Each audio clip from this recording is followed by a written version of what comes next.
Hey everyone, it's Naiharu here, and today we're going to talk about the Necromancer healer. So I think we all come to healing for different reasons and from different perspectives, but I think by and large, that kind of the idea of being a support, being someone who's there just to help out the rest of the group is a big driver for most people, right? You want to help be able to keep people alive, help people clear content, and I think the Necromancer, not to spoil it, but I think the Necromancer is the one class that does this absolutely the best. Warden offers a lot of unique buffs and things like that, but I think it's just for getting through a piece of content, getting through a clear, I think you really can't beat a Necromancer. And we'll talk about why that is kind of as we go through the video. I will also note, I asked in Discord, because I'm not a healer main, but I've healed quite a bit, and I was like, hey, why are you a healer main? What do you really like about healing? And I got some of the answer like I just mentioned, and some others, and then I also got some really funny answers. So I'm going to read that at the end of the video, so feel free to skip ahead or stick around for the whole thing if you want to hear some pretty funny comments. Alright, so let's go ahead and pop up those bars. So this PDF of this card, you can get this either on the YouTube channel here, you can come by that was in the boss Discord, it's there for you for your reference and what have you, so you can have it on your desktop and whatever. So for those of you who haven't seen this before, the top line here is kind of like your default bar, and then everything where it has like a kind of a drop-down format, those are skills you might want to swap in. I would also note that you don't need to swap in those skills to that exact spot.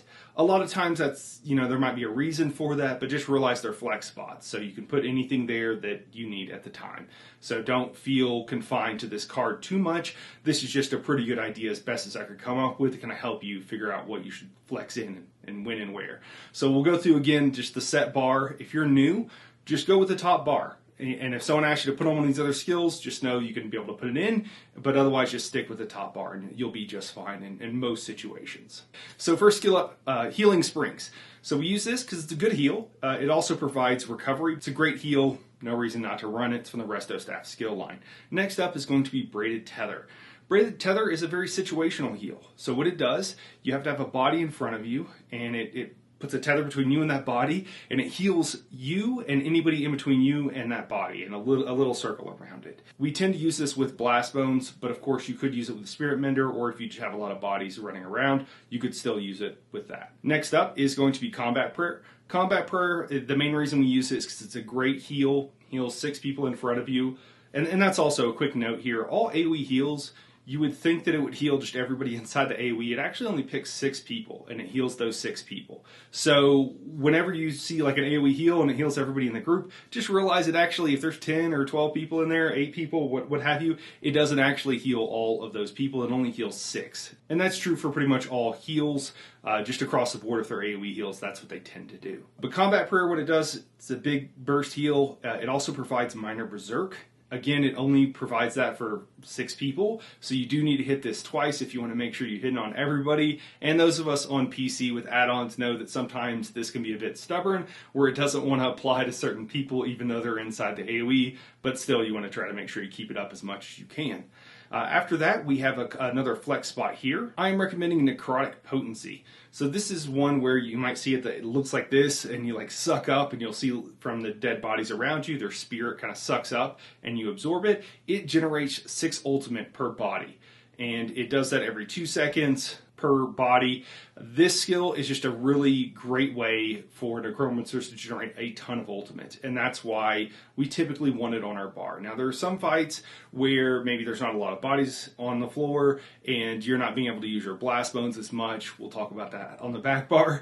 So there could be a reason you want to flex this out. You're not worried about ulti generation, what have you, so that's why this is a flex spot. But if you can, you want to run this. It's also really good in trash so that you can generate a lot of ult from one pool to the next. And on a healer or a tank, it's kind of like one of those that it can generate a lot of ultimate, so you might want to leave it on your bar quite often. Next up is going to be Unnerving Boneyard.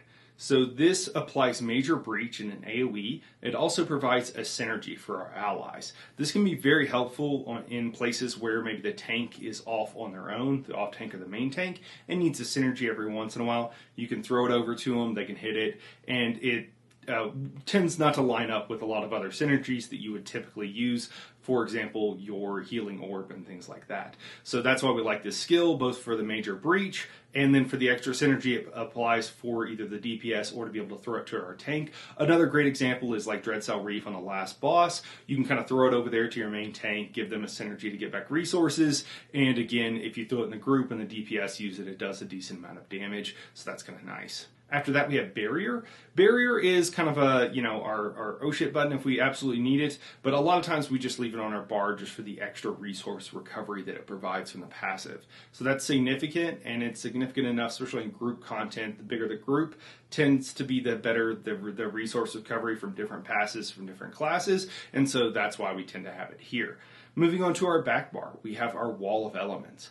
Wall of Elements is a great way just to keep our back bar enchantment procced at all times, so that's why we use this skill typically. It also, if you're using an Ice Staff, it will provide that Minor Breach now, so between our front and back bar here, we can have both Major and Minor Breach on a target, and we don't actually need a tank. That's not something we often need to do, but just realize it is a thing and it is something you could do. Also, if you're using a Lightning Staff, that will provide off balance. Typically in a trial setting, you will have one healer in one and one healer in the other in kind of an ideal situation. Or you can have the healers in Lightning Staffs and the tanks will tend to use Ice Staffs. And that will make sure that you have targets off balance on cooldown, or at least very close to it, so that they can run the Exploiter passive, which just gives them a little bit of extra DPS. And those windows can be quite significant. After that, we have our Blast Bones. So again, Blast Bones, as we talked about on the front bar, we can use this with our braided tether. So we use this, it hits the boss, and then when we do our tether, it'll go directly through the group. And that can be really nice. The other reason we use this, and ideally we'd be using it just like a DPS every third skill, if you can, feel free to stop, but you also use it so you can use Necrotic Potency, and that will give you a bunch of extra ultimate regeneration. You could also use your Spirit Mender. The thing with the Spirit Mender, I've gone back and forth on this a bit. Spirit Mender is really good when you need to help keep yourself alive, either because you're kiting in Cloud Rest or maybe kiting on Basai or some other place, because, yes, it'll heal somebody and it heals dynamically whoever needs it, but it's only one person and it's not that big of a heal. Now, if that's you or maybe someone else that you're kiting with, then that's a pretty good use of this skill, and it still provides you with a corpse that you can use for Necrotic Potency, but in many situations, you just actually end up not wanting or needing your Spirit Mender, because it only is useful for keeping yourself alive, and ideally you'll be standing in your own heals enough. Again, unless you're in one of those situations where you're kiting or doing something odd, you'll usually be standing in your own heals enough that you don't actually need this skill. And the corpse, while it can be useful for Necrotic Potency, you could just use Blast Bones in a lot of situations. So just realize you can swap out something here, but Blast Bones is one you could often leave on your bar in most boss fight situations. After that, we have Echoing Vigor. Echoing Vigor is a stamina-based heal. It heals really well, comparable to every other heal in the game. It's also a sticky heal. So what that means is that when you proc this on someone, they have to be within the radius, but then after that, if they move out of it, it will continue to heal them. And that can be useful in certain fights and certain situations. But even if you're stacked in a group, this is a really great heal. You do need to know you need to proc this twice to get everybody in the group. If both healers are running this, though, and you're both proccing it, it's some pretty serious heals. So it's a great one. And while I have at different times said, hey, you can still swap this out in your bar, I have a lot of friends who know, who are very good at healing, who this never leaves their bar. So just realize that there might be something else you want to swap out here, but you might want to hang on to Echoing Vigor because it is such a good heal in most situations. After that, we have two skills that are actually different morphs of each other. So even though this is like a flex spot, I tend to keep one of these skills on my bar pretty much all the time. So first up here is Enduring Undeath. So this is an AoE heal, and whenever you cast it, it has a burst portion of the heal, and then it heals the targets for the same amount over 5 seconds. Now, Enduring Undeath can consume up to 5 corpses, which is, of course, a ton. And for each corpse it consumes, it adds another 5 seconds. So you can get up to like a 30-second heal on this ability. And I'm going off the tooltip. I don't know if I've ever gotten to 30 seconds. I think I've gotten like a 25-second proc before. I don't know if I've ever got a 30. But either way, it's a really nice heal. And when it consumes a corpse, you'll see the really cool looking like Necro skull on the ground. So that's how you know that it procced and consumed at least one corpse. So this is just a really good heal over time. It's a pretty good size. It also has a burst portion to it, so that's why we like this skill. It's just a great heal. The other morph of this, Renewing Undeath, I think is a very underutilized skill both by tanks and healers. So Renewing Undeath, what it does, it consumes corpses and it will cleanse up to 3 targets. So if you're in a situation where you need to cleanse different people in the group, for example, there's not that many places, but for example, for a trial, if you're in Veteran Halls of Fabrication, on the first set of bosses, it's the chickens, so Negatrix and Positrix, and there's constantly having to cleanse the group. It only cleanses 3 people, so it's not a ton of people, but it's a lot cheaper than your normal cleanse, and it still has the 5-second heal over time as well as an initial heal. So the fact that it does kind of everything together makes it good enough that I would 100% I run this all the time in there and in other situations where I need to cleanse the group, because again it both cleanses and heals, which is kind of the main job. The other thing is, if you're in a situation where you need a burst heal, a burst AoE heal, both of these skills can function and do that for you. If you're in a situation where you need to throw an AoE heal or burst or something like that, these can function. Normally you would just use something like Combat Prayer, but just realize they are an option. Combat Prayer, of course, provides the Minor Berserk, so we also really like that. You don't want to replace Combat Prayer with this skill, but just know how it functions. And again, having the cool AoE drop on the ground, the cool skull, is absolutely worth using the skill just by itself. And then last up here, we have Energy Orb. Energy Orb, it's that glowy ball that'll slowly travel and it kind of smart heals different targets in the area. It also provides a synergy, which is nice for the group, and it does good heals, so that's why we put it on our bar. And then last up, we have Glacial Colossus. So running a Colossus is something you'll typically be asked to do, or very often be asked to do if you're on a Necromancer. If you have too many in the group, you might not need it. Glacial Colossus, you could also run Pestilent Colossus, but the Glacial has a little bit longer duration now since they've modified it after the last patch. And since, we're on a support, we're trying to support the group, going with something like Glacial Colossus will increase the duration by I think, 4 seconds. I'm sorry, by 5 seconds. So that's why we go with the Glacial Colossus. Pestilent Colossus does a little bit extra damage. Although on a healer, that damage is nice. Generally speaking, you want to buff the group, so the Glacial Colossus is kind of the best choice here for group buffs and utility. And that is it for our main core skills that we might keep on our bar. Now let's go ahead and go back through and we'll talk about some of our flex spots.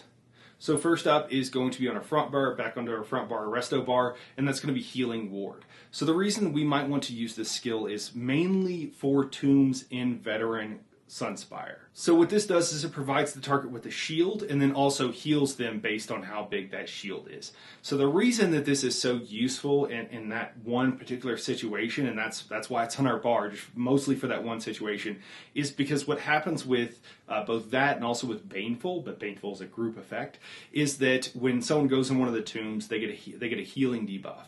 So it's typically the same percentage as their health is chunked down, so it varies a little bit based on hard mode or non-hard mode. I think it's like 70% in non-hard mode. It might go up to 80 in hard mode. Don't quote me on that, though. So you get like a 70% healing debuff on the target. So every time you heal them, you're only doing like 30% of your total heals, which feels really bad. The thing is that there can be a lot of other damage that goes on in that fight. So if one of the Atros is an execute, or if one of the Fire Atros happens to be on your target, or any number of other things, they're in an AoE or something like that, they can be taking damage. So if they're taking damage while you're trying to heal them and they have that healing debuff, it's very hard to heal them out. So the reason for this is we put the shield on them so that they at least stop taking more damage, right? Because it's going to be so much harder to heal that damage up. And that's why we like Healing Ward. I can tell you that I have been raid leading for many a group and stepped in to help out for many a group that were struggling and they didn't have this skill on their bar. Now, it can be used best with an arena weapon, but even without an arena weapon, just simply using Healing Ward is enough to get you through it and can make a huge difference, even if you don't have I think it's the Black Rose Prison staff. I'll pop up, it's one of the arena staffs. I want to say Black Rose Prison staff, but the one that modifies Healing Ward. And it's because the extra healing that it causes you to be able to do. So that's why we like this skill.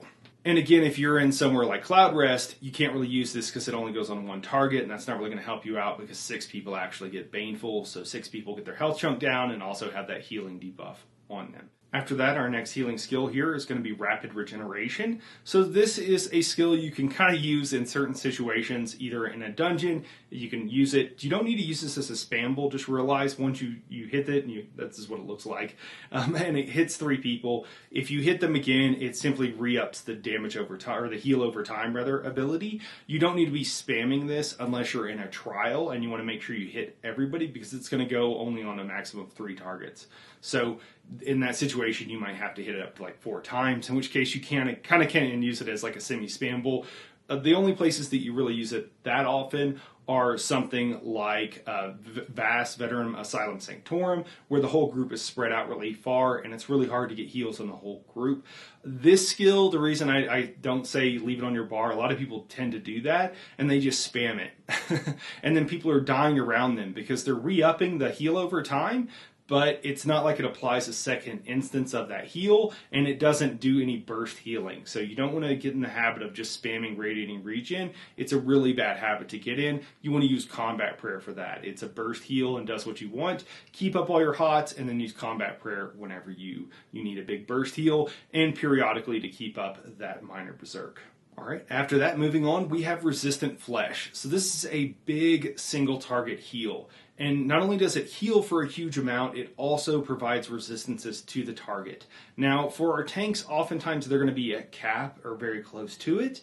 It can help in really hard-hitting fights, but oftentimes this can help more of a DPS, or if you have a situation where you're healing someone like in Tombs. So this is a single target burst heal. Again, the reason we don't keep this on our bar just all the time is because most of the time in group settings, we do not want to be using a big single target burst heal. It seems like it would be a good idea. A lot of people really want to do that, but it's a bad habit to get into. If you need a burst heal, you want to get used to using Combat Prayer, because it'll heal very, very well for only like half the amount or even less of what Resistant Flesh will heal, but usually that's more than enough, and it also helps you keep up those minor berserk times. And you also won't run out of magic, because this is also very expensive. So just realize, again, in places like Tombs, if you're doing that in Sunspire, or any other place where you have a single target heal check, this can be the skill to use in those situations. Maybe you have a new tank and you're having to, like, they're constantly almost dying on you. You might have to use this, but obviously you're going to run out of magic if you're having to use it as a spamble, or if you're in a group content. This happens again with new healers where they're in a whole trial setting and they're using single target heals on everybody. That works in other games. In ESO, that does not work. You do not want to be doing that. You want to make sure you're using AoE heals, particularly in trials, and then to a still the same, but to a little bit lesser extent in dungeons. Using single target heals, you really want to reserve for situations where there's a single target heal check, or you have a particular reason, like a really new tank that you're trying to help out. And even then, it's better to keep up heal over times on them, because you're not going to be able to spam this all the time. So just keep that in mind. But it's a really great skill whenever you do need it, and heals for quite a bit. Next up is going to be Bone Surge. So this is an ability that we use typically also in Cloud Rest, in Baneful, in that last boss fight with Zamaja. And the reason is because it provides a shield for 6 allies, and it also provides a healing received buff up to 16%. So you get 16% extra healing in addition to a shield for up to 6 party members. So you usually typically have, multiple people running this ability, so that your entire party, or at least the 6 people that got chunked down, it will tend to go on those people, and it will stop them from taking more damage, just like we talked about with our healing ward with a single target. So this is a group way of doing that, and also both healers are typically healing in that situation. And then again, the major vitality, so the 16% increased healing for the group. It's an absolutely crucial skill whenever you need it. It's not one you typically keep on your bar, because again, it's typically not needed very often. After that, we have Overflowing Altar. Overflowing Altar is something that you typically want at least one healer in the group running, sometimes a tank, but you often want them to be able to use the synergy for it to get that huge 65% heal. That is massive for a tank, but it's also huge for anybody. The other thing, the reason that we like this, yes, it applies to minor lifesteal. That's not as big of a deal. That's really going to be dwarfed by all of your healing, typically for the target, but it provides an oh shit button for those people who can hit this, because typically what you'll see happen is like somebody's health goes down, right? that happens. Now, you're next, you have to see that and react and then heal them. That typically takes 2 GCDs or 2 seconds to do, so that takes a bit of time unless you already happen to be healing them. So what this allows is allows that person to see that, oh no, my health just went down, and then off global cooldown, all they have to do is hit this energy and they get an instant heal. So it can go from, you know, a small fraction of a second versus 2 seconds to get that heal off, and that can save a lot of people's lives, particularly your tanks. So and the other morph doesn't cost as much health, but it turns out you typically don't need to worry about that. You can afford the extra health, and the extra healing that the overflowing altar provides is absolutely worth it. So that's what I have there. And then last up is Efficient Purge. So this is a skill from the PvP skill line, and it is one that you absolutely want. You won't need it all the time, but when you do need it, you will absolutely need it. So it's very expensive. That's why you have to go with the Efficient Purge. The other morph for the regular version costs almost 8,000 magicka. This one is still very expensive at 4,000 and some change, depending on what your setup is. But it's a big enough deal that you still want to make sure you absolutely have this, and one you want to make sure you have leveled, kind of like Bone Surge and a few of these other skills, Healing Ward. These aren't skills you use all the time, but they are ones you want to go ahead and get leveled up and get morphed whenever you can. After that, on our front bar, the last thing is our ultimate. So if you are in a group that is having a lot of deaths, hopefully that's not because of you, right? You need to make sure healing is on point first. But sometimes people make mistakes or things happen, and people are standing in one shots and stuff like that. And a great way to help carry the group through is the Necro Res, and that's what we have here. So if you swap this on your front bar, just realize your magicka recovery will go down a bit because of the passives from Barrier. Barrier can also be better if you know that the damage is coming, right? If you're planning on it, okay, there's going to be a big damage phase, you hit Barrier, it can be very useful. This morph, or choosing rather to the Necro Res is more of a reactive thing. So, a lot of people really don't like this skill. I have used it to carry groups through content they probably otherwise wouldn't have been able to get through. So I really can't say enough about it. But this one skill can carry groups, And obviously you need to make sure you're doing everything you can, but sometimes people stand in the wrong place, stand in one shots. I'm thinking of the ad in the last boss of Dreadcell Reef, right? It's AoE kills everybody. And, some situations you could just get reses, but if several people die, a lot of times it can be more beneficial to drop a Necro Res to get everybody back up and get them DPSing again. Now moving on to our back bar. So we have our Blast Bones here. We can also swap this up and use something like our Spirit Mender if that is more useful to us, and we can use the corpse there. So for kiting, we might want to swap out and use our Spirit Mender instead. After that, another skill we might use, sometimes when we're kiting, we also need some speed. And so Race Against Time is a great ability. Not only does it remove snares from us, which is really useful in places like Veteran Halls of Fabrication, while we're moving from boss to boss and all the trash, those beams that suck your mana and also slow you down. This will prevent that from slowing you down and also provide you with major expedition. It can be invaluable in places like Cloud Rest and any other place where you need to kite. Similarly, Veteran Asylum Sanctorum and plenty of other places. So Necros don't have any way of providing themselves with a speed boost, so you have to go with something like this from the Psijic skill line to be able to do that. Now moving on, as I mentioned, Echoing Vigor typically will not leave our bar, but I just needed a place to put some more flex spots here. Another one you might want to use is Circle of Protection. So this is again a stamina-based heal. If you use this and Echoing Vigor, if you're having to block, you're going to run out of stam, on a healer. So just realize you probably don't want to use, if you have to block a lot, you probably also don't want multiple stamina-based heals, unless you're stacking into stamina, which almost no one does. So you probably don't want to do that. But Circle of Protection is a good heal. It is stationary, but it also provides minor protection for everybody inside, which reduces their damage taken by 5%.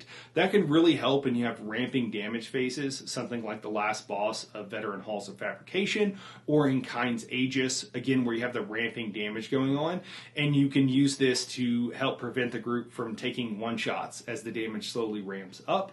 or just to help them from almost dying or dying with that nearly one shot and then some other damage they're taking in that same second, where you can't heal them. They're dead in one hit because of multiple sources of damage. This can prevent it. And I know it doesn't seem like it, it's only 5%, but the way things are scaled, it actually can help prevent quite a few deaths. So just realize it's a skill to use.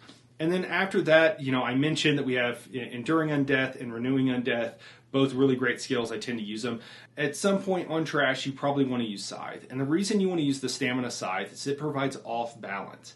Now, you can do this with a Lightning Staff, but that has a chance to proc, and it can sometimes take a second or two. If you just use not Hungering Scythe, if you just use the Stamina Scythe, it will put everybody off balance at once. And this can be very useful to do during Trash pools. And if you don't have another Necromancer, if you have a DPS Necromancer, they should probably be running this skill. It works really well and for the off balance. But if you don't, this is something you might want to use yourself to make sure that off balance is being provided. You could also do this on boss fights, but again, if you keep down a lightning wall of elements, it'll tend to keep that off balance up pretty well. It can just be nice in Trash because you can do it all at once, and if you're in an optimized group, the Trash will die very quickly. And then last up here is a couple of, again, sometimes used skills. We have Guard, of course. Mystic Guard, it provides extra healing received for you and your target, and it basically transfers some of the damage from them to you. This can be really helpful if you have a new tank. Just realize you do have to put this skill on both bars. Otherwise, whenever you bar swap, you'll see the tether go away.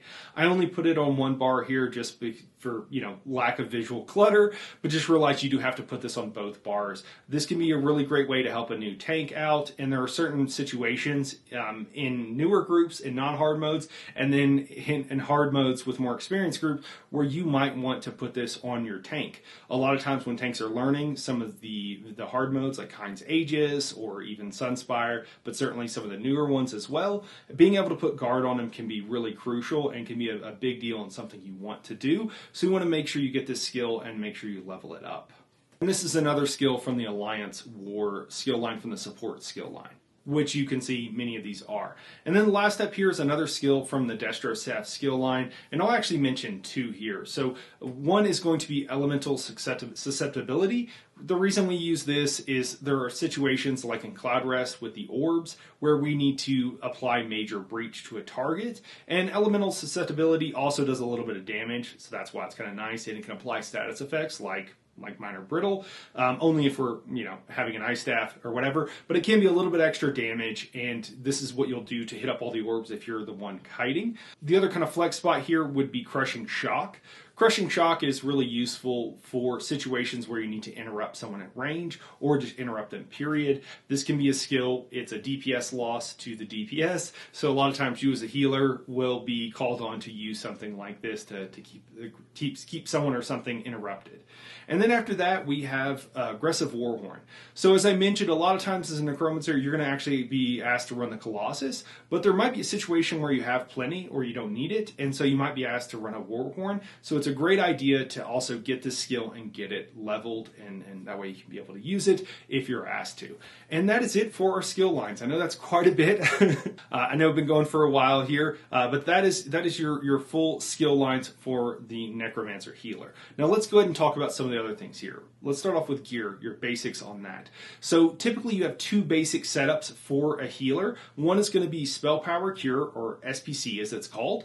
And then they're typically going to pair that with Pillager's Prophet, which drops from Dreadcell Reef. And I'm sorry, Spellpower Cure drops from White Gold Tower, which is a dungeon. Pillager's Prophet drops from Dreadcell Reef, which is one of the second newest trial.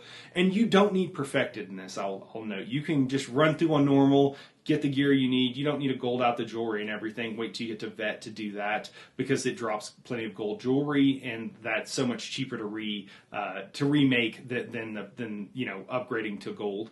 And then after that, usually you pair that with Symphony of Blades, which drops some Depths of Malatar, which is a dungeon, and you have to do that on veteran to be able to get the helm to drop. The helms don't drop on normal, so keep that in mind.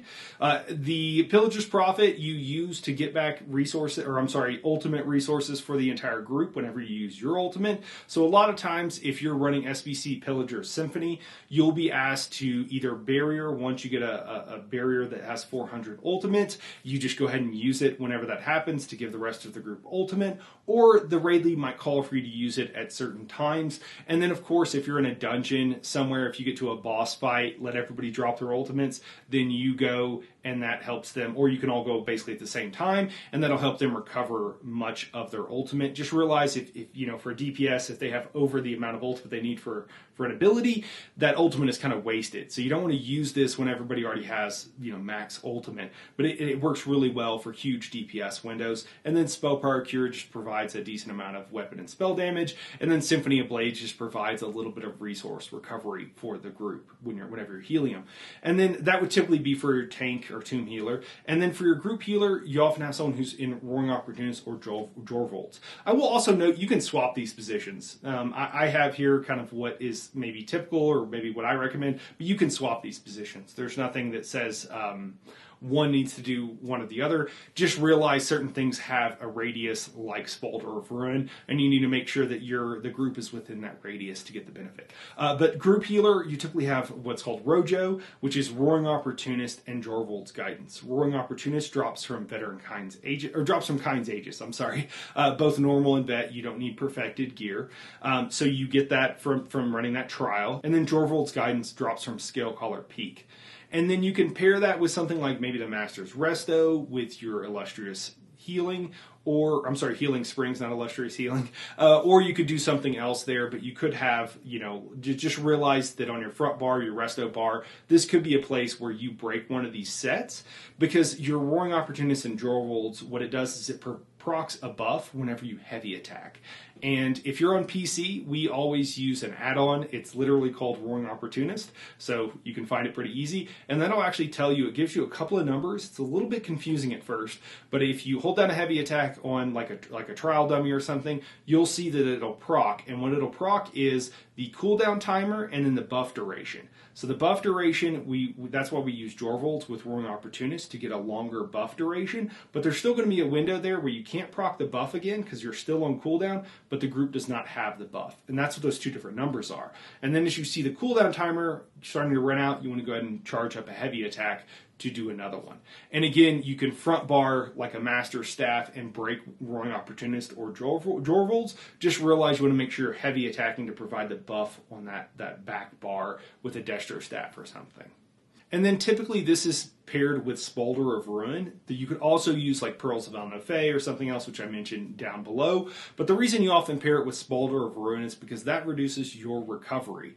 But you're heavy attacking constantly or very often, so you get back a lot of resources just from the heavy attack. So it doesn't, it makes it a little bit easier on you to have that lower resource recovery, and that's kind of why you pair these things. Again, you can flex this, you can change stuff, but this is kind of like the basic setup. Now let's go ahead and move on to CP. So a couple that I always leave on my bar: Soothing Tide, Swift Renewal, and then usually you want one healer in Enlivening Overflow in a trial setting and the other in Hope Infusion, okay? And you can kind of decide on which you want and make sure that you're not doubled up, because two of these buffs won't help you. And then after that, something like From the Brink, Salve Renewal, Focus Mending, you can kind of choose between these based on what you think you need for your group. And then for the red CP, you can really do whatever you want. The only one that I strongly recommend is probably Rejuvenation. I only say that because it's nice to have the extra resource recovery. If you don't need it, then you could drop this one, and you can kind of slot whatever feels good to you.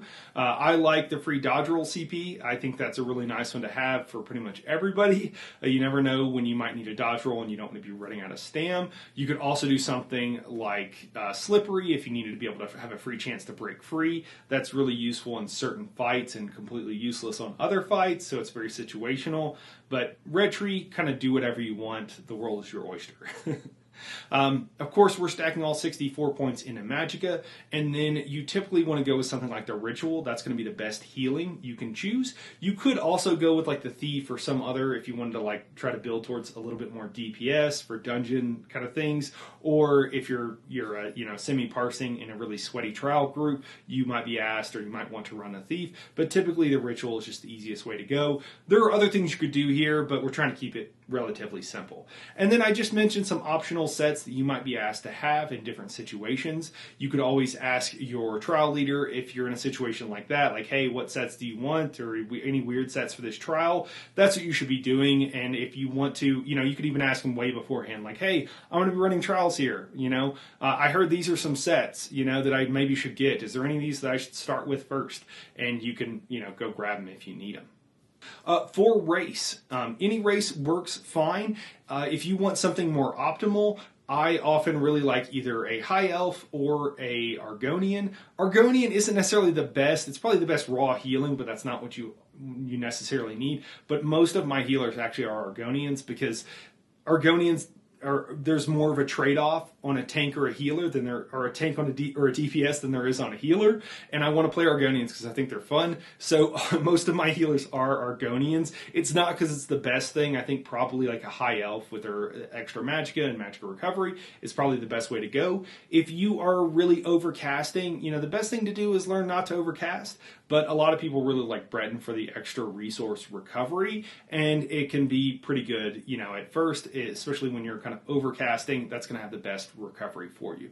After that, if you really want to play some other class, you're going to be just fine playing any other class. Just FYI, that's not going to be the thing that makes or breaks anything. If you're in a really optimized group, they might make comments about it or not like it. So just realize that if you want to get into some really sweaty stuff, pick an optimal class, go with like a High Elf probably, or an Argonian if you want to focus on healing, but anything will actually work. You can heal in an Orc, you can heal in a Khajiit, whatever you want, and it's going to be just fine. And plenty of people choose that because it's a fun RP option. So anyways, I think that's it for this video. We went over a lot. If you have any questions, you can drop them in the comments below, or of course come by to That Wasn't the Boss Discord server. We'd love to chat with you. You can also just come by and say hi. We're PCNA as far as the guild, but we answer questions and people are there from all over the place, including people that are EU and what have you. Now let's talk about some of these really funny comments. Let me get it up on my phone here. So I asked, for the healer mains out there, why are you a healer main, right? It's kind of, why are you? So I got a really fun one from Sky here. He said, I'm not a healer main, so I couldn't answer that question, but I can say why I don't like to healer main. And they said because it feels like babysitting. And that's a little bit true. Sometimes you gotta like herd the group of cats, Hey guys, can you all stack? I can heal you all if you'd stack. I can't heal you if you don't stack. Dracura said, because sometimes when you want something done right, you've got to do it yourself. They got a few lulls. Caffeinated Mayhem, they said to Dracurus's comment, wait, this is why I tank, but they also said because I can't light attack weave consistently enough to DPS. Chef said while they enjoy healing when they can, they used to main it, it feels a lot like helping out the group, whereas DPS feels like I'm doing my own thing. And that's kind of the general, consensus on a lot of these. Melastrella, and I hope I said that correctly, said it gives me a really good vantage point to observe and judge DPS who don't do mechanics, and then they said that they're kidding, but kind of. Upside down smiley face. I think we have all observed that before when you're kind of like trying to heal and the DPS is new and they don't know where to go, which we've all been there, where you're running around and don't know where to go. And then I think there's some serious comments by DB Nord, which I appreciate, and then and a few others. And then I think Winder here kind of finished it off with, I have trust issues and don't want to die. And then dash some healer main. Winder's a really great healer, but they just attribute that to like some healer main. I really like that. I have trust issues and I don't want to die. I think we can all relate to that a bit. But anyways, just some funny comments from the Discord. So come by and say hello if you ever want. Of course, hit that subscribe button and the bell icon if you want to know whenever I'm putting up new videos. Just hitting the subscribe button will not let you know when I'm actually putting out videos. the YouTube just decoupled us a while back. And I've had some friends recently are like, hey, I'm subscribed, but I don't know when your videos are going live. I don't see them. So you got to make sure to hit that bell icon as well if you want to get notifications. So anyways, thanks for watching, guys. That's it for today, and we'll catch you in the next one.